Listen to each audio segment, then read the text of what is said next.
Hi, welcome to this webinar where Sarah Wakefield and I will be talking about pre-K writers, and we're going to talk specifically about drawing and how drawing is writing, and how we did a lesson in Miss Wakefield's room about using lines to show movement with pre-K writers and drawers and artists.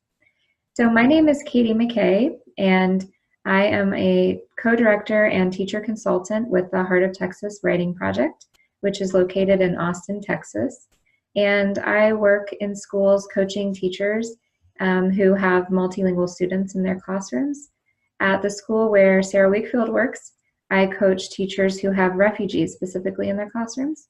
And that's how Sarah Wakefield and I met this year as we worked together to support her pre-K students. Do you want to go ahead and introduce yourself, Sarah? Sure. My name is Sarah Wakefield. I'm an ESL pre-K4 teacher at the Austin Independent School District at the school's Travis Heights Elementary School in Austin, Texas. I don't know if Katie mentioned that. I can't remember. It's an urban school. It's a great place to be. This is my 4th year teaching ESL pre-K at this school, and the first year that I've gotten to do the writing project with Miss McKay. So very excited. Awesome. And Sarah, will you tell us a little bit more about your class this year? Sure. My class this year fluctuated between 22 and 24 students, primarily my number being 22 students. Every student in my class was low on the socioeconomic scale. All of them qualified for free and reduced lunch. Of the 22 students in my class, half of my class were refugee students from primarily Afghanistan and Iraq. I had 5 languages in my classroom this year. And I would say English was not the predominant language. Pashto primarily was the dominant language this year. I had a couple Arabic speakers, a couple that spoke Dari and Farsi, and many of whom, with the rest of my students, spoke Spanish at home. So they knew a lot of English as well, but definitely was not their primary language. So it was very much a mix of students this year. And pretty equally divided between boys and girls as well. So that was, usually it's heavier on one end, but this year pretty equally divided. And if I can just say, anytime I walked into Sarah's classroom, it was a very joyful room. The kids were always happy and active and moving and just enjoying each other, enjoying Miss Wakefield, enjoying each other, and that was just always amazing to see. I loved coming in and getting to be a part of her classroom. One thing also that we bought this year and we looked at was part of our professional learning was this book, Talking, Drawing, Writing by Martha Horn and Mary Ellen Jacob. And that was a good part. I think it was a nice way for us to start the year. I think we maybe looked at a little bit of this together and we started talking about how important those lessons for just turning and talking and looking at each other, we're listening to each other, and then starting to use drawing and drawing lessons. I had the pleasure of meeting Katie, let me say, at the beginning of the school year, and my teammate and I think we're both feeling overwhelmed with how many different languages we had in the classroom and how we were going to adequately meet the needs of all of our students this year. It's definitely always challenging, but with so many different languages and so many students coming in with English not as their primary language, and many of whom spoke little to no English at all, we were very stressed at the beginning of the school year, and Katie was, I think, walking by the class one day, and we scooped her up and pulled her in, and she had this amazing idea of doing the writing workshop in our classroom. And from that moment on, things changed with our school year and how things progressed. And you know, the kids got along so well because they could communicate, and they started communicate you know, through their writing and their words and stories and movements. So it was a great thing. And thank you, Katie, for coming in. Oh, well, I'm just excited that you were open to trying it and that we got to work together too.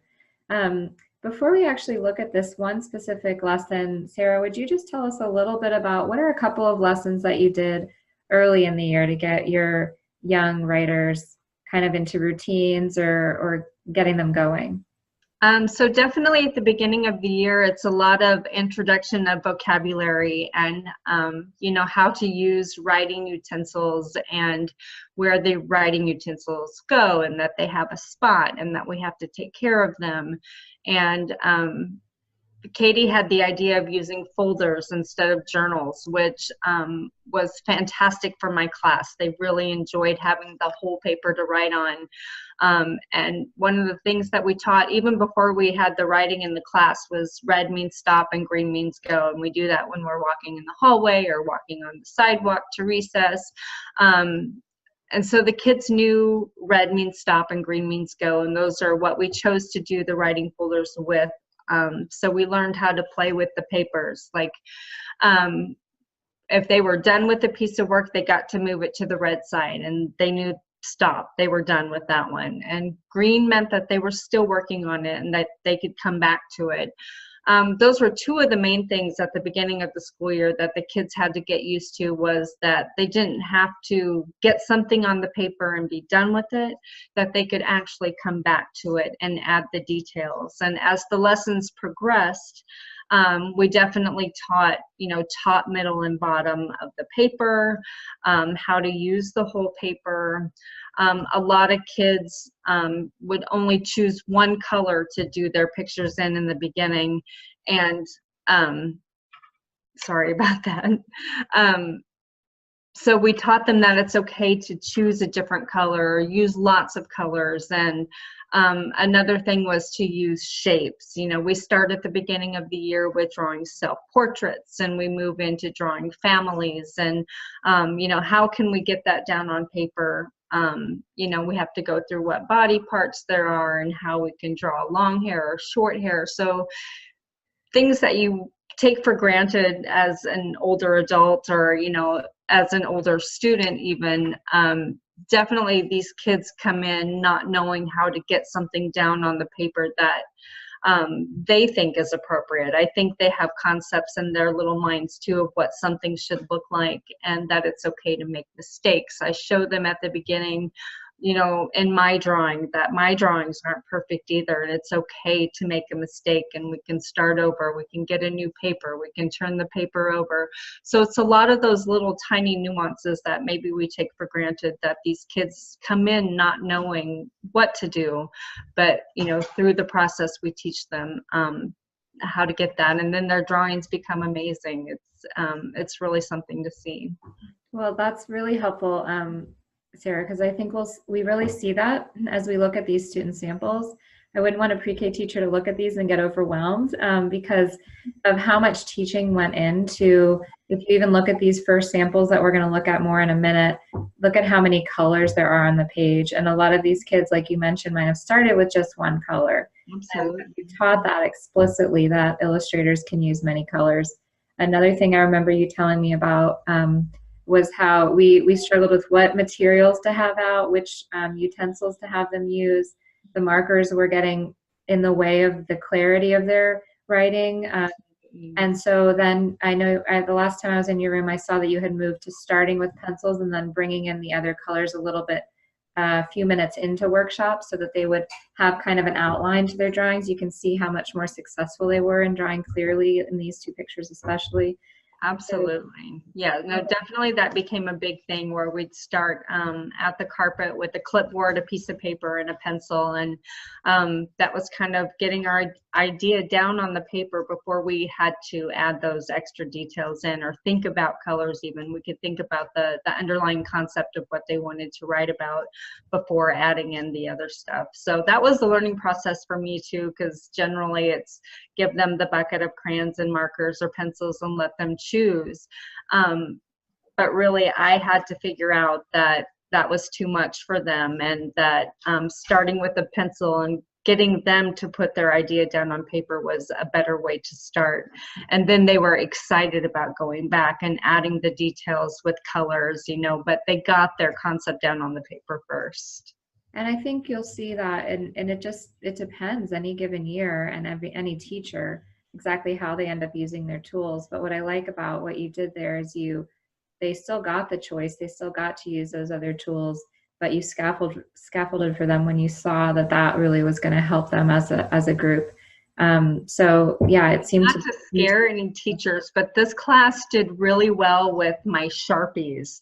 The other markers, for whatever reason, we couldn't keep the lids on them and we threw a lot of them away. But this class, I don't know if it's because we made a special deal about how special the Sharpies were, but they loved to go in and add the details with Sharpies, and they took really good care of them. So, Well, I think it's a big part of workshop is figuring out how you do make a big deal about materials and what materials they'll think are a big deal, and then using those so that they are really thinking about how important the tools we use as writers are. absolutely. So let's go ahead and look. We're going to look first at this picture here. This is just of me teaching the lesson that we did the other day. So this is toward the end of the year. I mean, we were in the last weeks of school really when we did this. Kids were already in the habit of coming to the carpet for a mini lesson. They were used to like the idea that they'd be there for about 10 minutes and that they'd be heading back to their seats to get started after that, and then that they'd have share time at the end. And then every time that I've done a lesson, and the lessons also that we see from Talking, Drawing, Writing, and a lot of other of our workshop kind of writing workshop gurus that we can read about, they follow a similar pattern to their mini lessons, like the one I did here, where I started out with a link where students could hear that I understood that this was a continuation of what they'd been working on. It wasn't completely in isolation. That here I talked to them about that they're writers that have been writing and drawing about things in their life.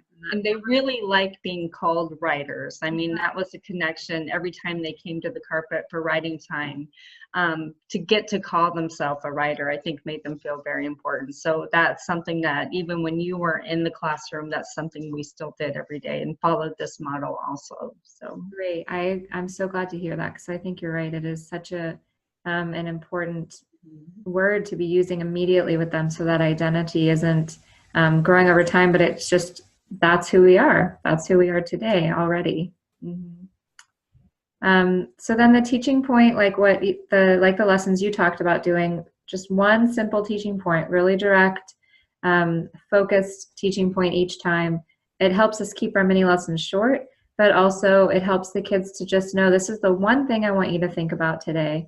And then it's also an invitation. One thing we'll see is that in the samples we're going to look at, there were several kids who did do this teaching point, which was how to use lines to show movement, kind of like Mo Willems does in his books. And not all kids were ready for that. Not all kids, or if they were ready, they decided not to that day. They had something else they were working on and they didn't apply it. So it wasn't about us going around saying, you didn't add the lines, go add the lines now. It was just a tip. Yeah, this is a tip for writers that you might use today or you might use on any other day that you're writing. And then for the demonstration, like we talked about throughout the year, is it varies how we might demonstrate it. On this day, I showed it in a book, the Mo Willems book, and then I also drew it in front of them for a teacher model. And that's what we did on a daily basis too. And I did not change the mini lessons every day. It just kind of depended on how they went each and every day, whether I thought we needed to revisit that one again.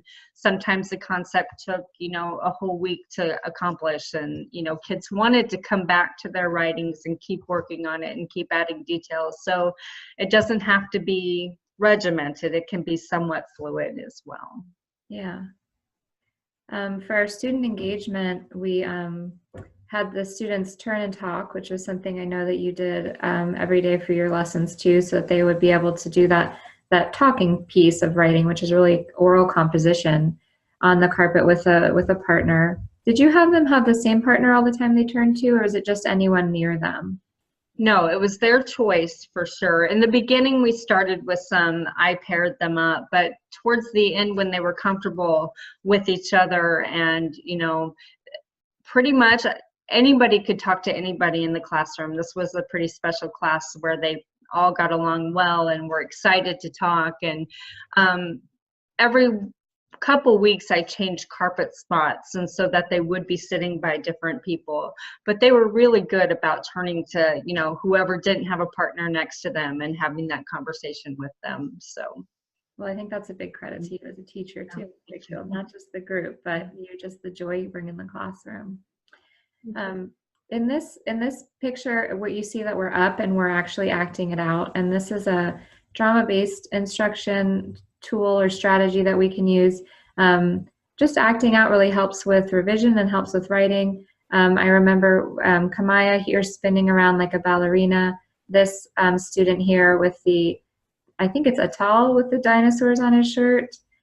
He was playing basketball and dribbling, I remember. And so they were all acting out different types of movements that they like to do and different types of sports and things that they like to do that they might write about when they got to their seats. And definitely at the pre-K level and any level, doing those movements, you know, having them do those movements really solidifies that concept that you're getting, because they love to be active and be a part of that as well. It makes them feel a part of the lesson. Yeah, they were having a good time, but and really respectful of each other's spaces too. You know, whenever we get up, you're not sure. That's for sure. Go with pre-K, but they did a great job with it. So we're going to look at a couple of examples of student writing and what they did. And these videos are actually videos that I did later on after the lesson. So sometimes I take videos of the actual conference in that moment, but in this case, I had students go back later and tell me about their drawing. This is Ahmad, is that right? Ahmad, yes. Who's Ahmad as a writer and just as a person?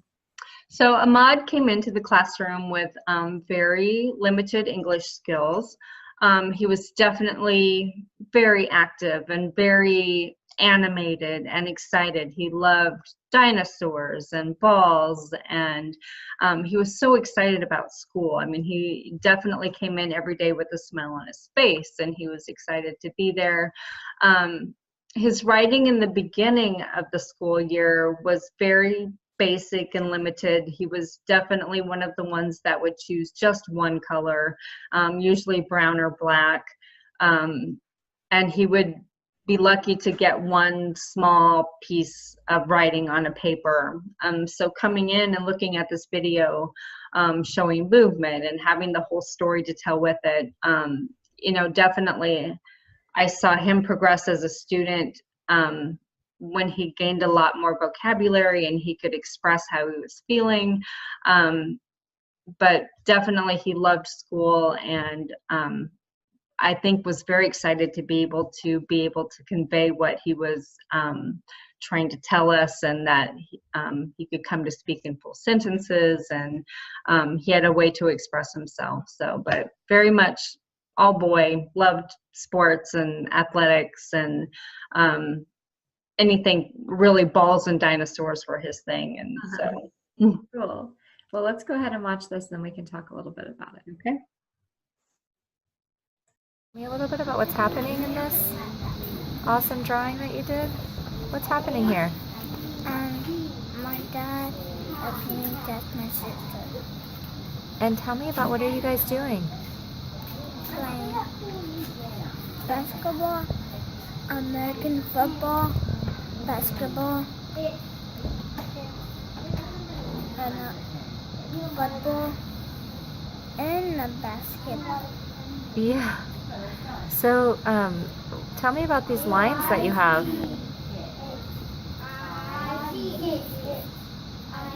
What are those lines showing? To the basket to kick a ball. Yeah, so there's one where he's shooting it to the basket, is that right? And she's kicking a ball. And those lines show it how it's moving, just like they did in the Elephant and Piggy books, didn't they? That's awesome. So this is your dad and this is your sister. You're not in the picture?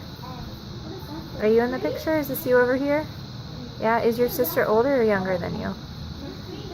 Is she older? How old is your sister?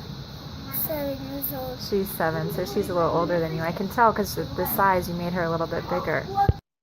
So I just love looking at this piece, and especially knowing the many lessons that you had taught prior to this piece. You can just see so much evidence of that here. I'm gonna minimize this. Okay. I love that he got circles in there and triangles, and we definitely talk a lot about using shapes in our drawing. And he had, I think, every kind of ball in the picture, that the lines they were going all over, and his sister in there as well. So that was amazing. He definitely has action as an author and an illustrator, and it's so clearly, even the arch of this here, and the arch then we see with the ball going up into the sky here, or the basket and the arms outstretched and reaching up, the way her legs are. That was in one of them also. So tell me what again? There's a zigzag line coming down from one of them also. I thought this that one, was, yeah, I noticed that too. I didn't think to ask him about that, but it made me think of maybe a dribbling, a bouncing or something, maybe. Yeah. Mm-hmm. And I can see evidence of your top, middle, bottom of the page lessons too. Right. And the different colors. Sometimes what we do with the kids is actually count how many colors he used. He used black, brown, green, purple, and red, and pencil. So encouraging them to use many different colors. And that's a big step for him, because like I said, he came from using one color only and one tiny shape on a paper, and explaining with vocabulary and showing those lines. Like you said before, not all of them, took to the lesson and wanted to show movement in their pictures, but for him to be able to do that and explain that and have the balls going in different directions and arching and zigzagging, that's quite an accomplishment for him. Yeah, another thing I think, if I were to talk to him again about his writing, is just how he was able to show perspective. Right. That having somebody in the front of the picture and the back of the picture, the size, Mm-hmm. the balls are different sizes. It's almost like this one moving away is farther away as it's smaller. This one's closer to us, it's bigger. And that's something actually really advanced for an illustrator to be doing. And if we pointed it out to him, I bet he could even build on that and continue to use that idea of perspective in his drawings. I bet he would too, yes. Mm-hmm. And even using that word perspective with a pre-K student, eventually they'll start being able to apply it to other situations in the perspective of who's speaking, who's telling the story, and so when we start using that vocabulary and talking about their drawings and the things they're already doing, it gives them the opportunity to then apply that knowledge in other areas as well. I think that's pretty important to remember, that we can use those big words of pre-K, and that they will become understanding of what we're talking about, and they will begin to use those words and understand what they mean to as they progress through the years in school. So even these kiddos that come in not knowing, English, if we start using these words and start modeling and, explaining, they're going to understand exactly what we mean and what we are looking for and want to. I mean, they're such pleasers at this age that they want to do it. And if you show any sort of excitement about their drawing or writing, that makes them all the more excited too. And they love to do it. I had such a hard time, with some of these writers and non-English speakers that came in, pulling them away and getting them to stop every day to come back to want to share, because they were so into their writing and they didn't want to put it down. And they realized that they could keep it on the green side and keep going,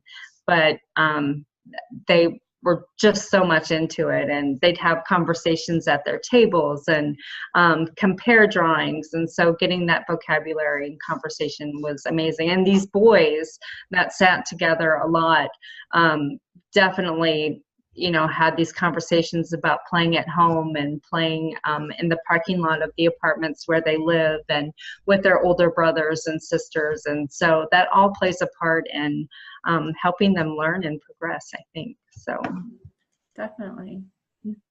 I love this one. This is a really short video, but this author really loved. I could picture them spinning and the acting out part, and then also thinking about Piggy spinning here. Let's just watch this one really quick. So this is your ballerina, and here are these. Show me, point to her arms. Yes, I see them. Are these them reaching up here and over here? And are these the lines to show that she's spinning, spinning, spinning, spinning? That's amazing. So this one's cut a little bit short, but my first reaction when I walked up that I think I shared with you is that, did she scribble out her drawing? Did she not like it and change her mind? And I want to find out what's going on there. Right. And then when I looked closer, like generally happens when we look Arms over closely the at head. students writing, yeah, we can see those arms upstretched and even her head tilted to the side. It made me think of like a ballerina I've seen on a music box, with kind of the head tilted and spinning around. And it is so much like the drawing of Piggy there with so many lines to show that movement. I think initially when you look at some of the drawings that the kids do, it may not look like much in the beginning, but after you speak to these kiddos, they really do have something in mind when they're drawing.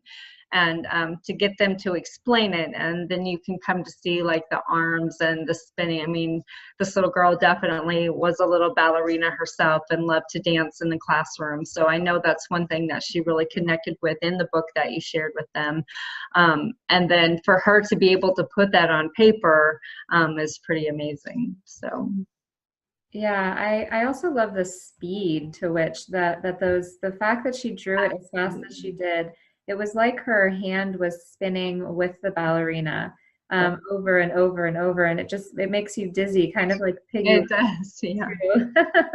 It makes you think actually what she was picturing in her mind as she was putting that on the paper. Yeah. Also the eyes, look at those eyes just like really staring at you. It makes me think of the ballerina fixing their eyes on a specific spot so that they don't lose their balance or get dizzy. Exactly. The head, it almost seems like the head is staying in place while the rest of the body is going. And ballerinas kind of feel that way because of how quickly they move their head around when you're watching one on stage. And she got the hair flowing back as well. So. She did get that hair flowing back. So we're going to look at a couple more examples of students who applied this lesson. Here again, we have some of those lines here. Can you tell us about this student? So this little girl lives in an apartment complex in the neighborhood and has a couple older siblings, but is closest to a sibling that's in first grade. So definitely, similar in age. This picture surprised me a little bit because the background that this little girl has with two parents that fall a little bit on the special needs spectrum themselves and not having exposure to some of these things. When she explained that this was hitting a ball off a tee, she very much knew what T-ball was, and that the other person in the drawing is catching the ball, and she showed those dotted lines, and she has the blue sky at the top. Just the way that she described it, and was pretty amazing with her background and not. I know that she hasn't played T-ball. I know that she hasn't been exposed to it, but I'm wondering if an older sibling has a little bit, or as she's heard an older sibling talk about it a little bit, so that she had that little bit of background knowledge in her head before putting it on paper. I remember talking with her too about this and how the ball is now coming all the way down here, and she used her finger to show that this is the mitt. Yes. Here, and you can see the little ball here in the mitt as well. And then there's evidence too that when I did my drawing, and I think we've done lessons in your class before of using ovals to draw people. Yes. So the legs show that she was using those ovals so that she could show the joints in the arms. We talked about how one oval is from the shoulder to the elbow, and then from the elbow to the wrist, and the wrist to the hand.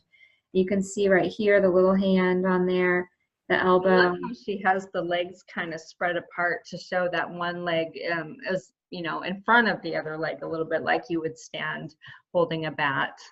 Absolutely, that's really true. And then I see these lines behind, which is maybe the swing of the bat happening. Oh, yes. And then again, that perspective, that top, middle, and bottom lesson, I think really meant a lot to them. We often see kids who just draw the grass on the bottom, and then everyone's standing on that grass, and the rest of the top is the sky.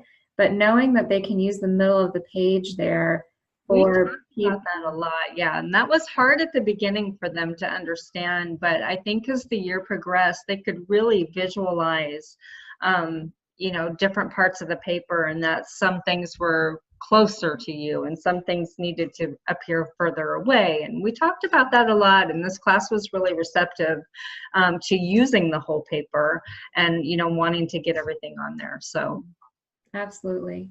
Another thing that I think about a lot with those lessons that you taught them about shapes is how much that translates then to their writing.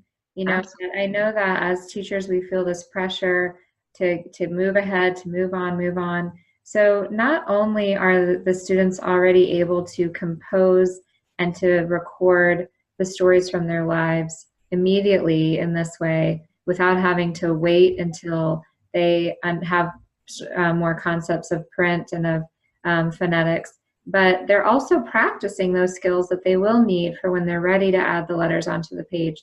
So this student here has circles and ovals down. They have lines, horizontal and vertical. Those are all, and curves. Those are all things that are going to help the student when she's writing more text as well. Absolutely, yes. We're going to move on to the last little video here. This one's so fun to watch too. Let's go ahead and will you just tell us first who is Kamaya as a student and a person? So Kamaya, the sweetest little girl you could ever imagine, all girl for sure, loved dancing and was very meticulous about wanting to get every detail on her paper every time. And she definitely was receptive with every lesson and, you know, wanting to pick up tips and how to go about getting everything that she wanted to express on the paper. She's got a lot of family around her, and that's important to her. She's got a little sister, mom and grandma, and she always talks about them a lot and wants to incorporate that into her drawings. And as you can see, her people are smiling. She's filled with a lot of love and just the sweetest little girl. So her drawings were always so fun. Awesome. Let's look at this. Kamaya, will you tell me about this piece? Will you point to the parts and tell me about it? Okay, so this is me, and then these are all the grown-ups and kids. Grown-ups and kids? And then I'm dancing outside, and then they're clapping for me. Yes. And I said, good job. Ah. And these are all the windows. This is the window, that's the sun. So is this a building behind you? So you're outside in the sun and they're in front of you clapping, and then behind you there's this big building? Yes. And tell me about what you're wearing here. A skirt. A skirt? What kind of skirt? It's like a pink top. Oh, with a pink top? Is it a dress? Is it a dress you'd wear for dancing? No, it's a tutu. It's a tutu? So I see, wow, look at the tutu here. It's beautiful. And show me, what are these lines here? For twirling. For twirling. Is that like what Piggy does when she's twirling in her tutu? And here you are. You know, and I see your arms are stretched up above your head. Because I'm gonna twirl. Because you're gonna twirl, yes. And even some of the movement lines are pink and some of them are in pencil. No, this is the stage. I'm standing on the Oh, thank you for correcting me. This is the stage. You're standing on the stage. And these lines are to show that you're twirling. And tell me about these pink lines down here. Is that them clapping? That's their hands moving and clapping for you? That's beautiful, Kamaya. You know, when we looked at the Mo Willems book the other day, you really understood that lines can show movement in our drawings. So whenever you're drawing, Kamaya, you can do just like you did this time, and you can use some lines to show the movement in your picture. That's beautiful. I love listening to her talk about her work. She definitely was so proud of her work and loved to tell stories. And Like I said, she loved the details in her pictures, and she was one that always wanted to come back to different writings, and when she would think of something, she would add it in. And I loved the stage and the windows, and that she was outside, there was the sunshine, and the audience with clapping and stuff. She did very well. Yeah, and I love that she corrected me there. I think it shows that the kids really have an idea of what it is they're doing. They know who's in the picture, they know their intentions, and that when we stop and really listen to them talk about what they've done, that we learn so much from them. And so And much she had the confidence to be able to say something, and she was confident about her picture and proud of herself. So right, right. And I think that's such that's an example, Miss Wakefield, of what you created in your classroom, that your students have the independence and the autonomy and the agency to say, this is my work, I take ownership of it, I'm the author, I know what's here. And there isn't this, I'm drawing because I'm trying to figure out what the teacher wants me to draw or say, but I'm doing this because it means something to me, and I'm going to explain to you what it is. And I'll help you out if you don't understand completely the first time around, like she did for me here. I've only met Kamaya a few times, but she clearly had that confidence in what she had done to share with me the specifics of her work. they were all so proud of what they worked on, and definitely they worked really hard this year. And like I said, getting them to be able to stop was one thing, but then they love to be able to tell their stories in front of others as well. So that sharing piece. No, there was no fear at all whatsoever this year. They were storytellers and writers, and it was an amazing thing. Awesome. Well, I thought we would just kind of end with this quote. Actually, I didn't even put together that word rehearsal. It makes me think too of the ballerinas, but that they say in Talking, Drawing, Writing is that drawing is not a rehearsal for writing. Drawing is writing. And I think we see that really so much in those examples, is that these students are composing, they are revising, they're thinking about their audience, they're thinking about the details of what actually happened, they're thinking about how they can make that more clear for their reader, and that all of those skills are skills that that authors use in their published authors use every day in their illustrations and in their writing. So I'm just excited about continuing to work with you and to see what your pre-Kers do next year. I'm so excited for next year already, and I can't wait to see where these kiddos continue on with their writing in kindergarten. I'll be anxious to talk to their teachers. So I think truly they have the platform already, and they're gonna, they're really gonna excel. Thank you so much, Ms. Wakefield, for all your work this year. No, thank you, Ms. McKay. It was great working with you.